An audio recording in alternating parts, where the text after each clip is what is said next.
ഒരു സാധനം മേടിച്ചു, മറ്റൊന്നുമല്ല എയർ ബ്രഷ്. ഇതെന്തിനാന്ന് വെച്ച് കഴിഞ്ഞാൽ ഈ വണ്ടി പെയിൻറ്റ് ചെയ്യാൻ വേണ്ടി. നമുക്ക് നോക്കിയാലോ, ഈ ഒരു ബ്ലാക്കിനെ നമുക്കൊരു യെല്ലോ ഗോസ്റ്റ് ആക്കി എടുത്താലോ. അങ്ങനെ പെയിൻറ്റിങ് എയർ ബ്രഷ് റെഡിയായി.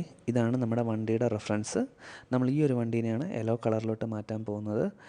അപ്പം അതിനുവേണ്ടി നമ്മൾ യെല്ലോ കളർ ഓട്ടോമോട്ടീവ് പെയിൻറ്റ് മേടിച്ചിട്ടുണ്ട്. പിന്നെ ഈ ഒരു സാൻഡ് പേപ്പറിൻ്റെ ഹെൽപ്പിലൂടെയാണ് നമ്മളത് ചെയ്യാൻ പോകുന്നത്. അങ്ങനെ ഞങ്ങളുടെ സ്വന്തം പെയിൻറ്റിങ് ബൂത്ത് വെച്ച് നമ്മുടെ ഫസ്റ്റ് വണ്ടിയുടെ പെയിൻറ്റിങ്ങാണ് സ്റ്റാർട്ട് ചെയ്യാൻ പോകുന്നത്. ഈ പ്രോസസ്സിൽ എന്നെ ഹെൽപ്പ് ചെയ്യുന്നത് എൻ്റെ ഫ്രണ്ട് പ്രഭവാണ്. ശരിക്കും പറഞ്ഞാൽ നല്ലൊരു പേഷ്യൻസ് വേണം ഈ ഒരു സംഭവം ചെയ്യണമെങ്കിൽ. കാരണം കുഞ്ഞ് കുഞ്ഞ് പാർട്സാണ് ഇതിൻ്റെ. എന്തെങ്കിലും മിസ്സായി കഴിഞ്ഞാൽ കിളി പോകും.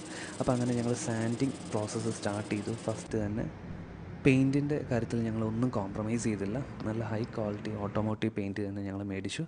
പിന്നീട് ഞങ്ങൾ നമ്മുടെ ഡോറിൻ്റെ പെയിൻറ്റിങ് സ്റ്റാർട്ട് ചെയ്തു. അപ്പം ശരിക്കും എക്സൈറ്റഡ് ആണ്. നമ്മൾ വലിയ വണ്ടി ചെയ്യുന്നതിനേക്കാളും ഭയങ്കര കൗതുകമാണ് ഈ ചെറിയൊരു വണ്ടി പെയിൻറ്റ് ചെയ്യുമ്പോൾ.